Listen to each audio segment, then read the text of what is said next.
Hi all, this is Angelit. Welcome to Study Table. Today we are going to see the second chapter of history, that is the East and the West era of exchanges. രണ്ടാമത്തെ പാഠമായ ഹിസ്റ്ററിയുടെ കിഴക്കും പടിഞ്ഞാറും വിനിമയങ്ങളുടെ കാലഘട്ടം. ഈ പാഠത്തിൽ നമുക്ക് എല്ലാ textual question answers നമുക്കൊന്ന് നോക്കാം. Okay, so don't skip it. Let's begin the first one. Two major trade routes of the medieval period are shown in the map below. What all can you find out from it?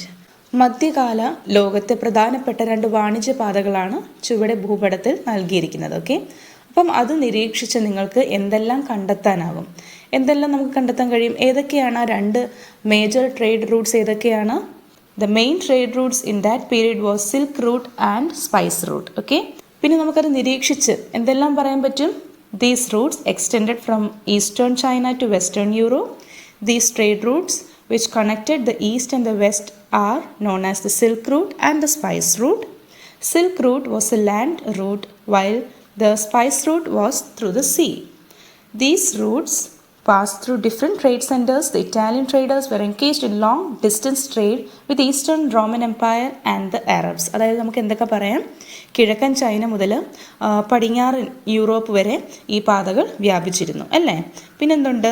കിഴക്കിനെയും പടിഞ്ഞാറിനെയും ബന്ധിപ്പിച്ചിരുന്ന ഈ വാണിജ്യ പാതകളെ പട്ടുതുണി പാതയെന്നും അതേപോലെ സുഗന്ധവ്യഞ്ജന പാതയെന്നും വിളിച്ചിരുന്നു. പട്ടുതുണിപ്പാത കരയിലൂടെയും സുഗന്ധവ്യഞ്ജന പാത കടൽ മാർഗവും ആയിരുന്നു. Okay, അതായത് ലാൻഡ് റൂട്ടും സീ റൂട്ടും. അനേകം കച്ചവട കേന്ദ്രങ്ങളിലൂടെ ഈ പാതകൾ കടന്നു പോകുന്നുണ്ട്. ഓക്കെ, ഇറ്റാലിയൻ വ്യാപാരികൾ പൗരസ്ത്യ റോമ സാമ്രാജ്യവും അറബികളും ദീർഘദൂരം വ്യാപാരത്തിൽ ഏർപ്പെട്ടിരുന്നു. അപ്പം ഇതൊക്കെയാണ് നമുക്കതിൽ നോക്കുമ്പോൾ നമുക്കറിയാൻ കഴിയുന്നത്. Next one, explain the silk root. എന്താണ് പട്ടുതുണിപ്പാത? ചൈന മുതൽ യൂറോപ്പ് വരെ വ്യാപിച്ചിരുന്ന കരമാർഗമുള്ള വാണിജ്യപാതയാണെന്ത്? പട്ടുതുണിപ്പാത എന്ന് അറിയപ്പെടുന്നത് അല്ലേ. എന്താണ് silk route? The land route that extended from China to Europe was known as the silk route. This trade route which connected the east with the west stretched around 6,000 kilometers. അതായത് ഇങ്ങനെ ഇരിക്കുന്ന നോക്കിക്കേ, കിഴക്കിനെ പടിഞ്ഞാറിനെ ബന്ധിപ്പിച്ചിരുന്ന ഈ വാണിജ്യപാതയ്ക്ക് ഏകദേശം എത്ര കിലോമീറ്റർ ദൈർഘ്യം ഉണ്ടായിരുന്നു? 6,000 kilometre ദൈർഘ്യം ഉണ്ടായിരുന്നു. This route and its intervening resting places known as sarais helped the commercial, cultural and intellectual development of the regions like China, the Indian subcontinent, Persia, Europe and north Africa. അതായത് ഇവിടെ എന്ത് പറ്റി നോക്കിയേ, China, Indian ഉപഭൂഖണ്ഡം, Persia, Europe, ആഫ്രിക്കയുടെ വടക്കൻ പ്രദേശങ്ങൾ എന്നിവിടങ്ങളിലെ വാണിജ്യ, സാംസ്കാരിക, വൈജ്ഞാനിക വളർച്ചയ്ക്ക് പട്ടുതുണിപ്പാതയും പാതയിലെ വിശ്രമ കേന്ദ്രങ്ങളായ സരായികളും പ്രധാന പങ്കുവഹിക്കുകയുണ്ടായി. Okay, explain the spice route. എന്തായിരുന്നു spice route? Yes, a network of sea routes that connected the east with the west was known as the spice route. This route passed through the regions of coastal Indonesia, India, Japan, Sri Lanka and the Central Asia, and the chief commodity of exchange was spices. അതെ, കിഴക്കിനെയും പടിഞ്ഞാറിനെയും ബന്ധിപ്പിച്ചിരുന്ന സമുദ്രപാതകളുടെ ഒരു ശൃംഖലയാണെന്ത്? സുഗന്ധവ്യഞ്ജന പാത എന്നറിയപ്പെടുന്നത്. Okay, ജപ്പാന്റെ തീരം, China, Indonesia, India, Sri Lanka, അതേപോലെ മധ്യേഷ്യ എന്നീ പ്രദേശങ്ങളിലൂടെ കടന്നുപോയിരുന്ന ഈ പാതയിലെ പ്രധാന കൈമാറ്റ വസ്തു എന്തായിരുന്നു? സുഗന്ധവ്യഞ്ജനങ്ങളായിരുന്നു. Okay, now the fourth one, observe the map of trade routes and list the major commercial centres of Europe. യൂറോപ്പിലെ പ്രധാന വാണിജ്യ കേന്ദ്രങ്ങൾ കണ്ടെത്തി എഴുതുക എന്നാണ് പറഞ്ഞിരിക്കുന്നത്. അപ്പം നമുക്കതിൽ എന്തൊക്കെ എഴുതാം? Genoa, pizza, Venice, Florence etcetera ഇതൊക്കെയായിരുന്നു അല്ലേ. The next question, evaluate the circumstances that led to the formation of trade in Italy during the medieval period. അതായത് മധ്യകാലഘട്ടത്തിൽ ഇറ്റലിയിൽ വാണിജ്യം വളരാൻ ഇടയാക്കിയ സാഹചര്യം വിലയിരുത്താൻ എന്നാണ് പറഞ്ഞിരിക്കുന്നത്. Okay, എന്തെല്ലാമായിരുന്നു? The emergence of different markets at various places of Europe made the coinage a necessity. By the 13th century, the Italian cities of Florence and Venice began to mint their own coins. Compared to other European regions, the Italian cities had more favorable conditions such as the ports of Indian subcontinent and the concessions provided by the Italian cities to their merchants. Thus, the Italian cities of Genoa, Pisa, Venice, Florence, etc. emerged as a great commercial centers from 1050 to 1300 CE. യൂറോപ്പിന്റെ വിവിധ പ്രദേശങ്ങളിൽ കച്ചവട കേന്ദ്രങ്ങൾ വളർന്നു വന്നതോടെ വിനിമയത്തിന് നാണയം അത്യന്താപേക്ഷിതമായി. 11ാം നൂറ്റാണ്ടോടെ Italian നഗരങ്ങളായ ഫ്ലോറൻസും വെനീസും സ്വന്തമായി എന്ത് ചെയ്തു? നാണയ മുദ്രണം ചെയ്തു. ഇറ്റാലിയൻ ഉപദ്വീപിലെ തുറമുഖങ്ങളുടെ സാന്നിധ്യം, കച്ചവടക്കാർക്ക് ലഭിച്ചിരുന്ന ആനുകൂല്യങ്ങൾ, ഭരണാധികാരികളുടെ പ്രോത്സാഹനം തുടങ്ങിയവ മറ്റ് യൂറോപ്യൻ പ്രദേശങ്ങളെ അപേക്ഷിച്ച് ഇറ്റാലിയൻ നഗരങ്ങളുടെ വികാസത്തിന് അനുകൂല സാഹചര്യം ഒരുക്കി.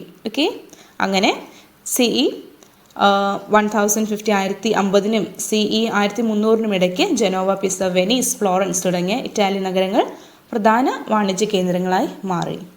Okay, now the 6th question എന്താ ഇവിടെ പറയുന്നത്? നമുക്കിവിടെ ഒരു ടേബിൾ തന്നിട്ടുണ്ടല്ലേ. Observe the atlas in the social science lab and find out the river banks on which the following cities are located. അതായത് നിങ്ങളുടെ സ്കൂളിലുള്ള സോഷ്യൽ സയൻസ് ലാബിൽ, സാമൂഹ്യശാസ്ത്ര ലാബിലെ അറ്റ്ലസ് നിരീക്ഷിച്ച് താഴെ തന്നിരിക്കുന്ന നഗരങ്ങൾ ഏതെല്ലാം നദീതീരങ്ങളിലാണ് സ്ഥിതി ചെയ്യുന്നതെന്ന് കണ്ടെത്തി എഴുതുക എന്നാണ് പറഞ്ഞേക്കുന്നത്. അപ്പോൾ നഗരങ്ങൾ നമുക്ക് എന്തൊക്കെ തന്നേക്കുന്നത്? സിറ്റീസാണ് London, Paris, Rome and Vienna. Okay, അപ്പം ഇത് നമുക്ക് എന്തൊക്കെ എഴുതാം? London, Thames, Paris, Seine, Rome, Tiber, അതേപോലെ Venice, Arno. Next question, many cities began to develop on the river banks of the rivers. Why? മധ്യകാല നഗരങ്ങളിൽ പലതും നദീതീരങ്ങളിലാണ് വളർന്നു വന്നത്. എന്തുകൊണ്ടാണ്? The transportation of merchandise through the rivers. Many cities began to develop on the banks of the rivers.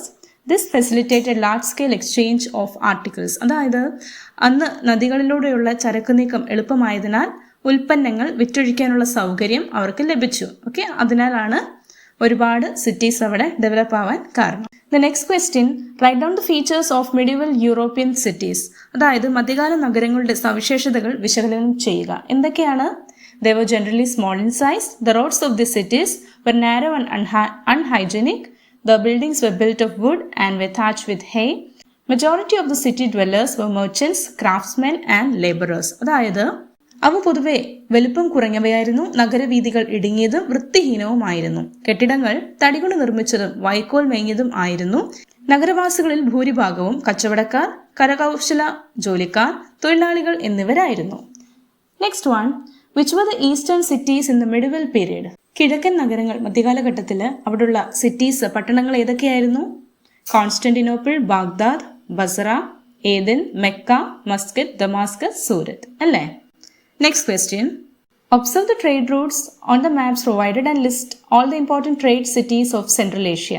Okay, അതായത് പാഠഭാഗത്ത് തന്നിട്ടുള്ള വാണിജ്യപാതകളുടെ ഭൂപടം നിരീക്ഷിച്ച് മധ്യേഷ്യയിലെ പ്രധാനപ്പെട്ട നഗരങ്ങൾ പട്ടികപ്പെടുത്താനാണ് പറഞ്ഞിരിക്കുന്നത്. നമുക്ക് തന്നിട്ടുണ്ട്, Baghdad തന്നിട്ടുണ്ടല്ലേ.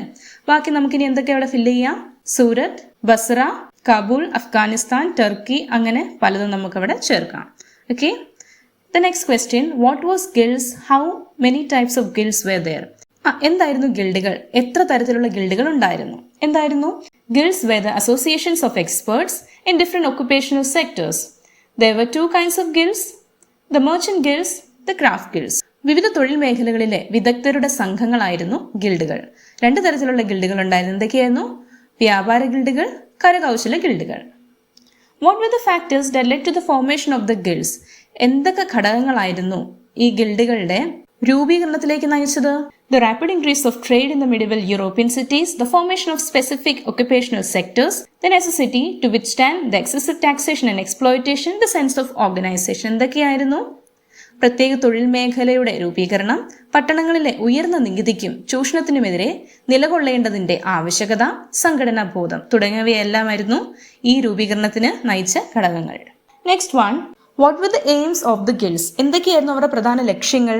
The aims of the guilds were to foster mutual help and cooperation. അതായത് പരസ്പര സഹായവും സഹകരണവും വളർത്തുക.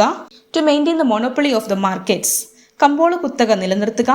The attainment of economic stability. സാമ്പത്തിക സ്ഥിരത കൈവരിക്കുക എന്നീ ലക്ഷ്യങ്ങളാണ് ഗിൽഡുകൾക്ക് ഉണ്ടായിരുന്നത്. The next question, analyze the influence of the guilds on medieval European trade. മധ്യകാല യൂറോപ്പിലെ ഗിൽഡുകൾ വ്യാപാര രംഗത്ത് ചെലുത്തിയ സ്വാധീനം വിശകലനം ചെയ്യുക എന്നാണ് പറഞ്ഞേക്കുന്നത്. ഈ ഒരു ആൻസറിൽ നമുക്ക് എന്തൊക്കെ എഴുതാൻ പറ്റും? ഇത് നമ്മൾ ഗിൽഡ്സിനെ കുറിച്ച് ഡിസ്കസ് ചെയ്ത എല്ലാ ആൻസേഴ്സും കോർത്തിണക്കി ഒറ്റ ആൻസറായിട്ട് നമുക്ക് ഈ ഒരു ആൻസറിൽ എഴുതാം. ഓക്കെ, അപ്പം നമ്മൾ ഇതിൽ എന്തൊക്കെ എഴുതും? എന്താണ് ഗിൽഡ്സ്, എത്ര തരത്തിലുണ്ട്, എന്തൊക്കെയാണ് ഇതിന് രൂപീകരണത്തിനായി ഉള്ള ഘടകങ്ങൾ എന്തൊക്കെയായിരുന്നു ഇതിൻ്റെ പിന്നിലെ, അതേപോലെ അതിൻ്റെ റെസ്പോൺസിബിലിറ്റീസിനെ കുറിച്ച് നമുക്ക് എഴുതാം. എന്തൊക്കെയായിരുന്നു, എങ്ങനെയായിരുന്നു സ്വാധീനിച്ചത്? അതെ, division of labour, maintaining the quality of products, determining the mode of sale, fixing of prices, determining working hours, framing labour laws എന്തെല്ലാമായിരുന്നു അവ? അധ്വാന വിഭജനം, ഉൽപ്പന്നത്തിന്റെ നിലവാരം നിലനിർത്തൽ, വിൽപ്പന രീതി തീരുമാനിക്കൽ, വില നിർണ്ണയം, അധ്വാന സമയം നിശ്ചയിക്കൽ, തൊഴിൽ നിയമങ്ങൾ രൂപീകരിക്കൽ. ഇതെല്ലാമായിരുന്നു. Next one, name some universities that were established in Europe in 11th and 12th centuries. 11 12 നൂറ്റാണ്ടുകളിൽ യൂറോപ്പിൽ നിരവധി സർവകലാശാലകൾ സ്ഥാപിക്കപ്പെട്ടു. അവയിൽ ഏതൊക്കെയായിരുന്നു? Bologna in Italy, Constantinople in Turkey, Paris in France, Oxford and Cambridge in England. Next question, conduct a discussion in the role of education in the progress of medieval society. അതായത് മധ്യകാല സമൂഹത്തിന്റെ പുരോഗതിയിൽ വിദ്യാഭ്യാസം വഹിച്ച പങ്ക് ചർച്ച ചെയ്യാനാണ് പറഞ്ഞിരിക്കുന്നത്. ഓക്കെ, അപ്പം റോൾ ഓഫ് എഡ്യൂക്കേഷൻ ആണ് ചോദിച്ചിരിക്കുന്നത്. അപ്പം ഇതിൽ എന്തൊക്കെ വരും? ഇതിലൊന്ന് പ്രൈമറി എഡ്യൂക്കേഷനെ കുറിച്ച് എഴുതണം, 2 യൂണിവേഴ്സിറ്റീസ് അതായത് സർവകലാശാലകളെ കുറിച്ച് എഴുതണം, എഡ്യൂക്കേഷൻ ഓഫ് വുമൺ സ്ത്രീകളുടെ വിദ്യാഭ്യാസത്തിനെ കുറിച്ചും ഇതിൽ എഴുതണം. അപ്പം ഇത്രയും കാര്യങ്ങൾ ഉൾക്കൊള്ളിച്ചുകൊണ്ടായിരിക്കണം ഈ ആൻസർ. നമുക്കപ്പോൾ പ്രൈമറി എഡ്യൂക്കേഷനിൽ എന്തൊക്കെ എഴുതാം? The major subjects taught in the medieval subjects were grammar, Latin, astronomy, literature, philosophy, mathematics and laws of nature. അന്നത്തെ കാലത്തെ പ്രധാനപ്പെട്ട വിഷയങ്ങളായിരുന്നു. എന്തൊക്കെയായിരുന്നു ഈ പറഞ്ഞവ? In China, learning started in the educational institutions at the age of 6. ചൈനയിൽ 6 വയസ്സ് പ്രായമാകുമ്പോൾ കുട്ടികൾക്ക് വിദ്യാഭ്യാസം തുടങ്ങുമായിരുന്നു. The Gurukula system, where the students lived with the teacher, prevailed in medieval India. മധ്യകാല ഭാരതത്തിൽ, ഇന്ത്യയിൽ എന്തായിരുന്നു കാണപ്പെട്ടത്? ഗുരുകുലം, ആ ഒരു സിസ്റ്റം ആയിരുന്നു ഇവിടെ കുട്ടികൾ പഠിച്ചിരുന്നത്. അടുത്ത നമുക്ക് യൂണിവേഴ്സിറ്റീസ് എഴുതാം. എന്തൊക്കെ നമുക്ക് എഴുതാം യൂണിവേഴ്സിറ്റീസിൽ? സർവകലാശാലയിൽ Bologna, Constantinople, Paris, Oxford, Cambridge, Cordova, Baghdad, Damascus and Al Azhar were the noteworthy educational institutions of the medieval period. ഈ പറഞ്ഞവയായിരുന്നു അന്നത്തെ കാലത്തെ ഏറ്റവും വലിയ ഫേമസ് ആയിട്ടുള്ള സർവകലാശാലകൾ. The main subjects taught in universities were philosophy, literature, medicine, languages, geometry and law. അന്നത്തെ കാലത്ത് സർവകലാശാലകളിലെ main subject എന്തൊക്കെയായിരുന്നു? ഗ്രീക്ക്, സിറിയക്, പേർഷ്യൻ, സംസ്കൃതം എന്നിവയായിരുന്നു. Okay, The library, which had thousands of manuscripts, was one of the important features of Cordova University. അതായത് ആയിരക്കണക്കിന് കയ്യെഴുത്ത് പത്രികകൾ സൂക്ഷിച്ചിരുന്ന വിശാലമായ library ആയിരുന്നു എവിടെയുള്ളത്? കോർഡോവ സർവകലാശാലയിൽ ഉണ്ടായിരുന്നത്. Next one, education of woman, സ്ത്രീകളുടെ വിദ്യാഭ്യാസം. എന്തൊക്കെയായിരുന്നു അതിൽ? Education of woman was restricted and those who got the rare opportunity for education were nuns and the children of rulers and nobles. There were facilities for women education in the Arab world. Ladies were given the opportunity to become teachers by attaining the degree ijaz. അറബി ലോകത്ത് സ്ത്രീകൾക്ക് വിദ്യാഭ്യാസ സൗകര്യം ഉണ്ടായിരുന്നു. സ്ത്രീകൾക്ക് പഠനത്തിലൂടെ ഇജാസ് എന്ന degree നേടി അധ്യാപികമാരാകാൻ അവസരം ഉണ്ടായിരുന്നു. Medieval art and literature are examples of the synthesis of the East and the West. Examine the relevance of the statement. Okay, എന്തായി ചോദ്യം? കിഴക്കും പടിഞ്ഞാറും തമ്മിലുള്ള സമന്വയത്തിന് ഉദാഹരണമാണ് മധ്യകാലഘട്ടത്തിലെ കലയും സാഹിത്യവും. പ്രസ്താവനയുടെ സാധ്യത ചർച്ച ചെയ്യാനാണ് പറഞ്ഞിരിക്കുന്നത്. ഓക്കെ, അപ്പം എന്തൊക്കെയായിരുന്നു മധ്യകാലഘട്ടത്തിലുള്ള കലയും സാഹിത്യവും? എന്തെല്ലാം നമുക്കവിടെ എഴുതാം? Charlemagne emperor formed a new style of combining ancient Roman styles with the Byzantine style. This is known as Carolingian style. Its important features are the domes, arc-shaped door, huge pillars and mosaic floor. അതായത് പ്രാചീന Roman വാസ്തുശൈലിയെ ബെസാന്റിയൻ വാസ്തുശൈലിയുമായി യോജിപ്പിച്ച ഒരു പുതിയ ശൈലി ഷാലമിൻ ചക്രവർത്തി രൂപപ്പെടുത്തി. ഇത് കരാലിഞ്ചിയൻ ശൈലി എന്നായിരുന്നു അറിയപ്പെട്ടത്. Okay, the Platonic academy of Florence and the Queen's Wengit's Hospital of Paris, constructed by the French Emperor Louis IX on his return from the Crusades, are examples. French ചക്രവർത്തി ലൂയി 9 പണികഴിപ്പിച്ച പാരീസിലെ ആദ്യത്തെ ആശുപത്രിയായ ക്വെൻസിവും ഗിറ്റും ഫ്ലോറൻസിലെ പ്ലാറ്റോണിക് അക്കാദമിയും ഇതെല്ലാം വലിയ ഉദാഹരണങ്ങളാണ്. പൗരസ്ത്യകലയും വാസ്തുശില്പവും പാശ്ചാത്യ ശൈലിയിൽ വ്യാപകമായ സ്വാധീനം നമുക്കിതിൽ കാണാം. The major themes of the medieval literature were related to religion, yet other subjects were also treated as the themes of the writings of this periods. മധ്യകാല ലോകത്തെ സാഹിത്യകൃതികളിലെ പ്രധാന പ്രതിപാദ്യം മതവുമായി ബന്ധപ്പെട്ട വിഷയങ്ങളായിരുന്നു. എന്നാൽ മറ്റു വിഷയങ്ങളും ഈ കാലഘട്ടത്തിലെ രചനകൾക്ക് ആസ്പദമാക്കിയിരുന്നു. അതിലെ ചില ഓത്തേഴ്സും വർക്ക്സിൻ്റെ നമുക്ക് ടെക്സ്റ്റിൽ തന്നിട്ടുണ്ട്, അത് നിങ്ങൾ പഠിക്കണം. മാച്ച് ദ ഫോളോയിങ് എന്തെങ്കിലും ഒബ്ജക്റ്റീവ് ക്വസ്റ്റ്യൻസിന് അത് വന്നേക്കാം. ഓക്കെ, ആരൊക്കെയാണ് സാഹിത്യകാരന്മാർ, അവരുടെ കൃതികൾ അത് മറക്കാതെ അത് നിങ്ങൾ പഠിക്കണം. ഓക്കെ, അതുപോലെ നമുക്ക് എന്തെഴുതാം? The western music had its beginning in the medieval period along with the church music secular music also develop during this period. പാശ്ചാത്യ സംഗീതത്തിന്റെ ആരംഭം മധ്യകാലഘട്ടത്തിലായിരുന്നു. പള്ളികളിലെ സംഗീതത്തോടൊപ്പം മതേതര സംഗീതവും ആ കാലഘട്ടത്തിൽ വികസിച്ചു. During the Umayyad and Abbasid caliphates Arabic music progress considerably. ഉമവിയ അബ്ബാസിയ ഖലീഫമാരുടെ കാലത്ത് അറബ് സംഗീതം കൂടുതൽ വികാസം പ്രാപിച്ചു. അപ്പം ആർട്ട് ആൻഡ് ലിറ്ററേച്ചർ എന്ന് പറയുമ്പോൾ നമുക്ക് ഈ എല്ലാ പോയിന്റ്സും നമ്മൾ അതിൽ ഇൻക്ലൂഡ് ചെയ്യണം. Next question, evaluate the contribution of the Arabs in the fields of medieval art, education and science. മധ്യകാലഘട്ടത്തിൽ കല, വിദ്യാഭ്യാസം, ശാസ്ത്രം എന്നീ മേഖലകളിൽ അറബികൾ നൽകിയ സംഭാവനകൾ വിലയിരുത്തുക. The Arabic numerals and zero from India were popularized in Europe. Chemistry was developed as a science. The Arabs were the inventors of the subjects like algebra, optics. The Crusades facilitated the exchange of scientific and technological knowledge. The Europeans got acquainted with technological know-how through the Arab contacts. Some of them are given below. The instruments used for making telescope, street light of the cities and waste management programs, mechanical clocks, principle of the gear, surgical instruments, algebra, alchemy, trigonometry. എന്തെല്ലാമായിരുന്നു? അറബി അക്കങ്ങളും പൂജ്യവും ഇന്ത്യയിൽ നിന്ന് യൂറോപ്പിൽ പ്രചരിപ്പിച്ചു. രസതന്ത്രത്തെ ഒരു ശാസ്ത്രം എന്ന നിലയിൽ വികസിപ്പിച്ചു. ബീജഗണിതത്തിന്റെയും അൽജിബ്രയുടെയും പ്രകാശശാസ്ത്രത്തിന്റെയും അതായത് ഒപ്റ്റിക്സ് ഉപജ്ഞാതാക്കൾ അറബികളാണ്. പിന്നെന്തെല്ലാമായിരുന്നു? അറബികളുമായുള്ള ബന്ധത്തിലൂടെ യൂറോപ്യൻ ജനത പരിചയിച്ച സാങ്കേതിക ജ്ഞാനങ്ങളിൽ ചിലത് താഴെ നൽകിയിരിക്കുന്നു. എന്തൊക്കെയാണവ? ടെലിസ്കോപ്പിന്റെ നിർമ്മാണത്തിനുള്ള ഉപകരണങ്ങൾ, നഗരങ്ങളിലെ തെരുവു ദീപങ്ങൾ, മാലിന്യ നിർമ്മാർജ്ജന പദ്ധതികൾ, മെക്കാനിക്കൽ ക്ലോക്കുകൾ, ഗിയറിന്റെ തത്വം, ശസ്ത്രക്രിയ ഉപകരണങ്ങൾ, ബീജഗണിതം, ആൽക്കമി, ത്രികോണമിതി ഇതൊക്കെയായിരുന്നു. Next one, what are the contributions of medieval China in the field of science and technology. മധ്യകാല ചൈന എന്തൊക്കെയായിരുന്നു ശാസ്ത്രത്തിനും ടെക്നോളജിക്കും തന്നിരുന്നത്? എന്തൊക്കെ കണ്ടുപിടുത്തങ്ങൾ അവരുടെ? Gunpowder, seismograph, mariner's compass, printing, astrolabe used by astronomers and navigators. മധ്യകാല ചൈനയും ശാസ്ത്ര സാങ്കേതിക രംഗത്ത് ശ്രദ്ധേയമായ പുരോഗതി കൈവരിച്ചിരുന്നു അല്ലേ? വെടിമരുന്ന്, ഭൂകമ്പമാപിനി, വടക്കുനോക്കി യന്ത്രം, അച്ചടി, ജ്യോതിഷ് ശാസ്ത്രജ്ഞരും നാവികരും ഉപയോഗിക്കുന്ന ആസ്ട്രോലാബ് എന്നിവയെല്ലാം മധ്യകാല ചൈനയുടെ സംഭാവനകളാണ്. ഇനി നമുക്കിതിലെ ലെറ്റ്സ് അസസ് എന്ന ആ ഭാഗത്തിലേക്ക് കടക്കാം. അതിലെ first question, trade routes connected the east and the west substantiate. വാണിജ്യപാതകൾ കിഴക്കിനെയും പടിഞ്ഞാറിനെയും ബന്ധിപ്പിച്ചു, സമർത്ഥിക്കുക. These routes extended from eastern China to western Europe. These trade routes which connected the east and the west were known as the Silk Route and the Spice Route. Silk Route was a land route while the Spice Route was through the sea. These routes passed through different trade centers. നമ്മൾ already discuss ചെയ്തായിരുന്നു അല്ലേ? Next one, examine the circumstances that led to the growth of distant trade. വിദൂര വാണിജ്യം വളരാൻ ഇടയായ സാഹചര്യങ്ങൾ പരിശോധിക്കുക. എന്തെല്ലാമാണ്? The rapid increase in production, diversity of products, construction of roads and bridges, and effective steps of control thieves and robbers resulted in the strengthening of the commercial contacts between the east and the west. എന്തുകൊണ്ടാണ്? ഉൽപ്പന്നങ്ങളുടെ അളവ് കൂടുതലായിരുന്നു അല്ലേ? കൂടുതലായിട്ട് production നടന്നിരുന്നു. അതേപോലെ റോഡുകളും പാലങ്ങളും ബ്രിഡ്ജുകളും ഒക്കെ വളരെയധികം പണികൾ അന്നത്തെ കാലത്ത് അവിടെ തുടങ്ങിയിരുന്നു. അതേപോലെ കള്ളന്മാർ അല്ലേ, തീവ്സ്, റോബേഴ്സിനെയൊക്കെ അവരെ കൺട്രോൾ ചെയ്യാനും ഇവരെ കൊണ്ട് കഴിഞ്ഞു. അപ്പം ഇതെല്ലാം എന്തിന് കാരണമായി തീർന്നു? ദൂരമുണ്ടായിരുന്നാലും അവരുടെ ഗ്രോത്തിന് ഇതൊക്കെ കാരണമായി തീർന്നു. Next one, what are the causes for the transformation of cities into trade centres. നഗരങ്ങൾ വ്യാപാര കേന്ദ്രങ്ങളായി മാറിയതിന്റെ കാരണങ്ങൾ എന്തെല്ലാമായിരുന്നു? In the medieval period the peasants brought their products to the trade centres and contracted long distance trade. These trade centers eventually developed into cities. Next one, prepare a note on the progress in the field of science and technology in the medieval world.